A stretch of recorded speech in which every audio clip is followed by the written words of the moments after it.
All right, photo 2. I wanted to first start off with showing you guys a little tour about where you can find some stuff, okay?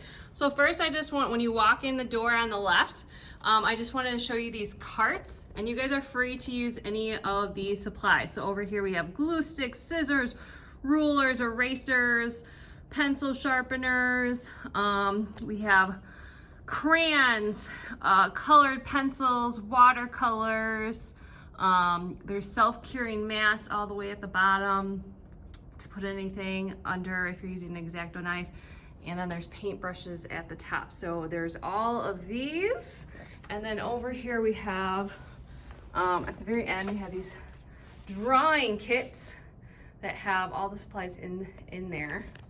So I might as well just show you because I have them here. So if you open up the drawing kit, you can see we have drawing pencils, ink pens, for like really specific, some of those who are really into sketching and drawing and stuff like that. Okay, all right, so I also wanted to show you, once you're done with something that you're working on, where do you put it? Okay, over here, we have the drying rack, and these are perfect. They're the perfect size for the sketchbook. So when your sketchbook is wet, you'll just leave it open, just like that, on one of the shelves. Fits perfectly inside. So that's where you'll put your sketchbook when it's drying, or the first couple days we'll be working with singular sheets of paper. You can put it over here. The other thing I want to show you right next to it is this is our craft paper. So this is to put underneath you at tables if you know you're going to be making a mess, like splatter paint or something like that. All right, so then what do I do with my journal if it's dry and I don't want to carry it around? Okay, we have this little silver book case, and this is where you'll actually leave your book when it's dry, and it might migrate over here if you're looking for yours. And then we're gonna put little labels at the side so you know which journal is yours, but this is where your journal will live if you don't wanna keep it on you, okay? And so we have this lovely cart of supplies, and so I'm just gonna keep the supplies on there for right now. And this is where you'll be able to find all the supplies that you need for our activities. All right, guys, the other thing I wanted to show you was, how do I clean up after myself? Where can I find a smock if I'm worried about getting my clothes all dirty? Okay, so we're gonna go to the wet side of the darkroom. All right, and over here on the right, this is the sink that you're gonna use to paint, like clean up your paints, your paintbrushes, wash your hands. Over here on the left, you'll see the soap, and you'll see the paper towel, and the paper towel trigger is actually covered because it's light and we don't want to expose our darkroom paper, so you have to lift it up so that you can get your paper towels. And then your paper towels need to go in this trash can right here. So for whatever reason, some people just like wash their hands and then leave it here in the sink. I don't know if it's because it's so big. Please make sure the paint goes down the sink. Please don't leave your paper towels here. Please put your paper towels here, and don't leave like the water running and stuff. Do not use this sink over here. This sink is only for darkroom chemicals. It has a special filtration system and stuff like this. This is where we're gonna process our darkroom photographs. So do not wash anything over here. Do not get this dirty over here, even though it's not, I still need to clean it for this year or whatever, okay? So please, let's take care of our space so that we can continue to do journaling. Otherwise, we'll have to kind of cut back on what kind of materials we use. If we turn around, you guys will see over here I have some smocks. And I have some more, so if these are all gone and you want to put something on to cover up your clothes, I have more that I can hang back here. All right guys, so before I get started, I'm putting some craft paper underneath me just so that it's going to be easier to clean up, okay? Now eventually you guys will all get your own journals, and I'll give you guys, I'm going to make you a label for the back of your journal just so you know, like, this is my journal, okay? So you will, know, and you'll eventually do these techniques in your book, okay? But today, I'm gonna have you go through the stations with just single pieces of paper, okay? Just a single sheet. And before you get started, I want you to put your name on the back, okay? Just so you know, once you've like created a masterpiece, which one is yours, All right. Okay, so I'm gonna flip this over and I'm gonna get started with the first technique. So the first technique is with saran wrap. So we have this big old thing of saran wrap. Okay, and I gotta get started. Oh, it's been a while since I've used this. Okay, and I'm just going to take a piece out, and I just held it down and the little knife is blades right there. Okay, and I'm just going to straighten this out. And then, okay, so you have some options. You could add like paint straight to the saran wrap, or we have these little muffin cups for paint. I just don't want to be like too wasteful, you know? So if somebody else, you know, has green and you want green, then please like share. And so 7th and 8th period are both photo 2. So if you're in 7th period, you should just leave the paint out, and you should, you know, 8th period will throw out anything that we're not using. Okay, so I put a little acrylic paint, acrylic green in my little muffin cup, and I'm gonna get a paintbrush. All right, so I have my paintbrush, and the thing is you could actually use like, you know, more than one, you know, on here. So I'm just gonna take this paint and I'm going to apply it. And it's really like, I'm gonna put it really thick in some areas and like really light in others. All right, and there's no science to this. I'm just putting paint on saran wrap. Okay, and then I flip my piece of paper over so that my name is on the back. And basically I'm going to paint with saran wrap instead of a brush, okay? So I'm gonna flip it over, and then I'm gonna wrinkle it and smush it. And I wanna get to like the edges. Feel free to do like more than one color. And if you need to, you can go ahead and flip it back over again and add more if you need to. Or this is like a really cool green and it's like lighter. I'm gonna go ahead and add some blue. So the idea here is that I do want to fill the whole sheet with pigment, and this is just a tool. And you're gonna get different saturation. So some of it's gonna be lighter, and some of it's gonna be more saturated and darker. It's definitely gonna look different on like journal paper than like, this is just printer paper. So it doesn't have a lot of tooth. It's not very porous. Okay, and I'm gonna go ahead and do another color. Let me grab it.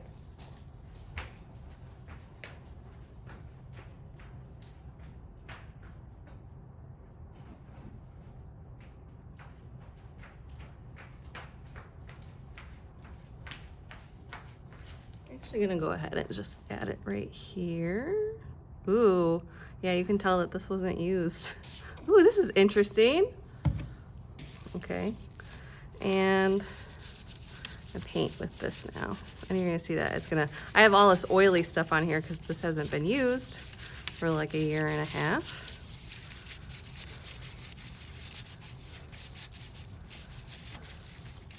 Hoo-hoo-hoo. So,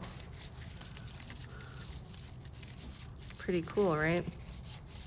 All right, I would call this done. You could do like, I could do darker color or whatever, but that is painting with saran wrap instead of with a paintbrush. All right, guys, so again, I'm gonna do another technique, and with this, I'm just gonna, again, try it at least once with just a loose piece of paper. So I'm gonna write my name on the back. I'm writing my name on the back so I know which one's mine. Okay, and this time we're gonna paint with something else. So we just painted with saran wrap. Now we are going to paint with either, I'm going to bring in some more baby wipes, but I also have moisture wipes. Basically, it's just a moist wipe, okay? So we're going to paint with a wipe instead of saran wrap. Okay, so here's something to consider. Okay, we have this moist, and you could also get it more wet. Like if it's not, this is actually pretty moist, but if it's not wet enough, you could always go in the darkroom and get it a little bit more moist.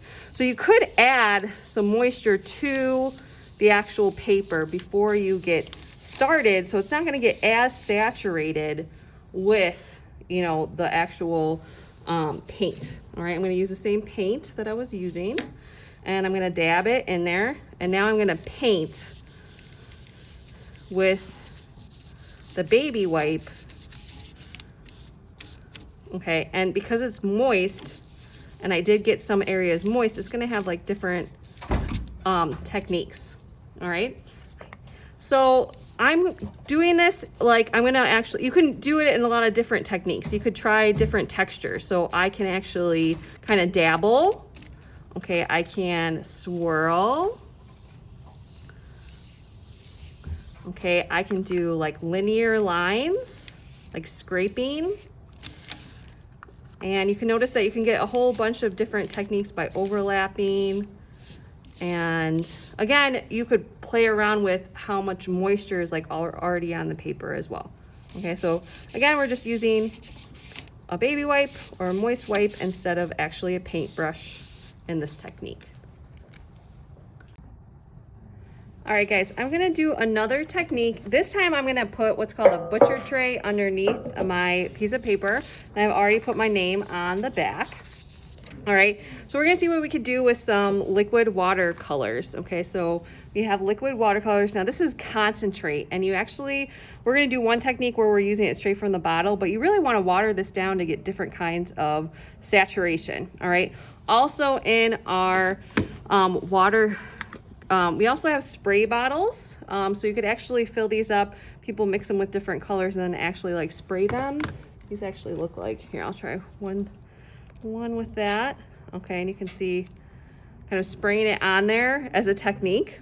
Okay, what I'm going to do is I'm going to use one of these little orange cups, and I'm going to put some concentrate in there, and just a couple. I mean, it's really going to and then I'm just going to take my eyedropper. I'm going to actually swirl it a little bit. Okay, so I have an eyedropper, and what I'm gonna do is I'm just going to drop it. And so you can see this isn't very saturated, okay? So now you have some options here. What do I do now that I have this on here? So remember, it's a butcher tray, so you could let it drip to one side. So I'm picking it up and letting it kind of drip, okay? And you can kind of do some layers on that. And you can do different colors. So I'm letting that kind of run off. And again, you can play with the saturation by putting more drops of concentrate. So this is like way more concentrate, you can see over here. The other thing that you could do is, so I have a straw, okay, and I'm gonna unwrap it. And so here's the thing is we're wearing masks. So I'm showing you this technique if you wanted to do this at home, if you wanted to take a straw home. And I also have paint cups if you want to take it home. And what I'm in the room alone, so I'm going to do this by myself. But what I'm going to do is I'm just taking my straw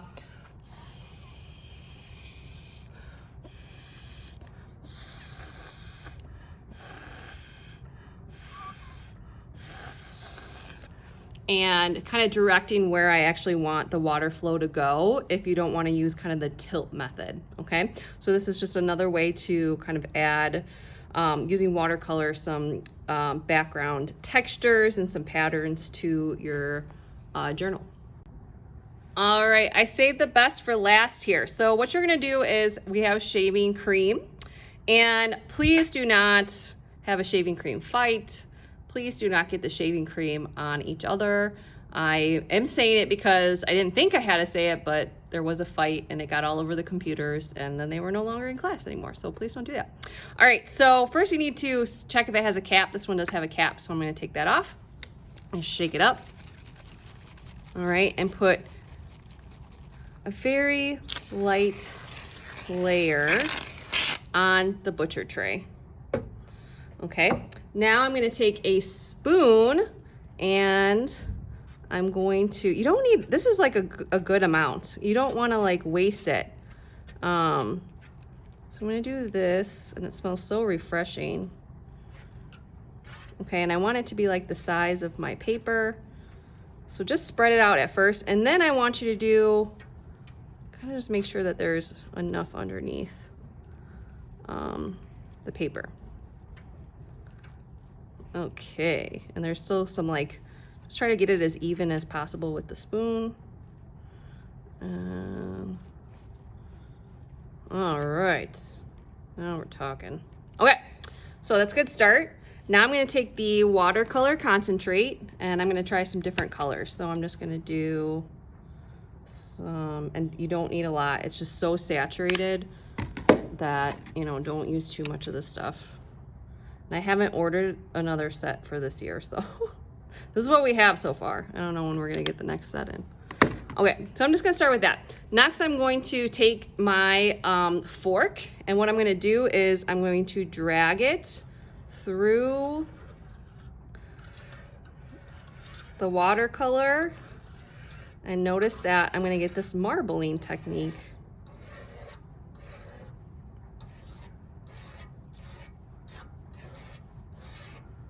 Isn't that cool? Oh, it's so cool.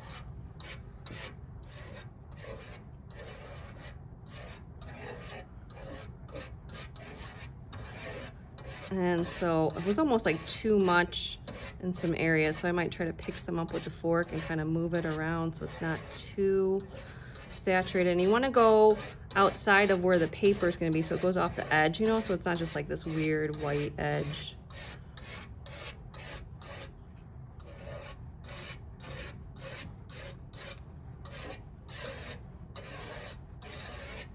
Woo!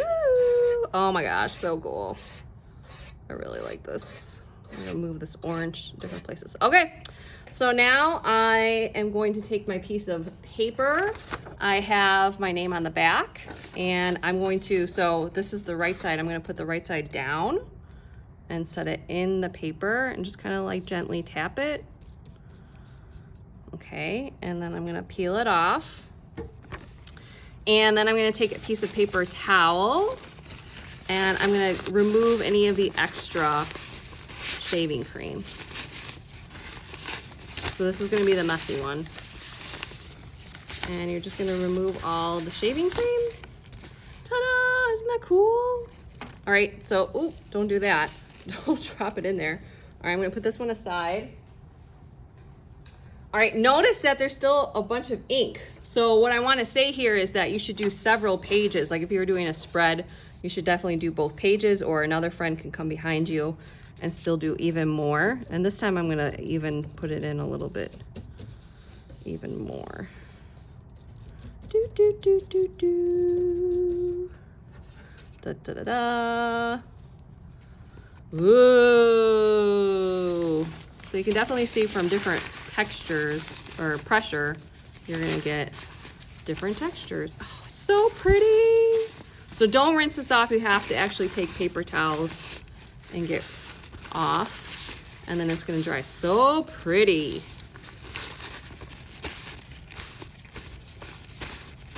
Okay. Da, da, da, da. So cool. So I have a little bit more to get rid of, but isn't that so cool? All right, so I'm gonna wipe off the rest of this and put this on the drying rack, and those are the 4 techniques for today.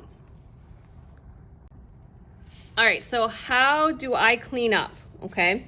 So if you can, you know, rinse stuff like this and then, you know, give it back to me so we could reuse it, okay? It's not like we're eating with these utensils. Same with like this could easily be rinsed off and just put back with the station. Just make sure you empty any droppers, you know, so that they're empty before you put them back. With the paintbrush, okay, so I want to talk about actually cleaning your paintbrushes. So when you take a shower, do you just stand there? No, you do not just stand there. You get in all the nooks and crannies, right, to get rid of all the bacteria so you don't stink, okay? So I have people who just leave the paintbrushes like this and, you know, they're just going to be completely useless. So this is a $4 paintbrush that will be completely ruined if you don't clean it properly. So how do you properly clean this? So in the darkroom, what you're going to do is you're going to actually add soap to your hand, and then you're actually going to massage the paintbrush.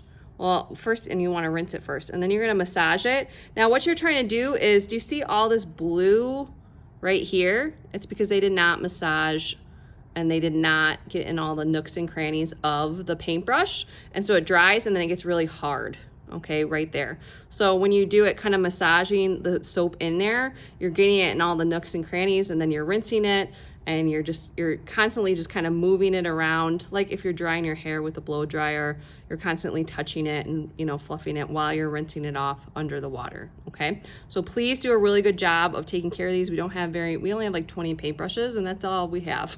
So after that, if they're all ruined, then we can't use them anymore, okay? What about a butcher tray? So here I would say that you could probably press, you know, 3 or 4 more things out of here and use up all the ink.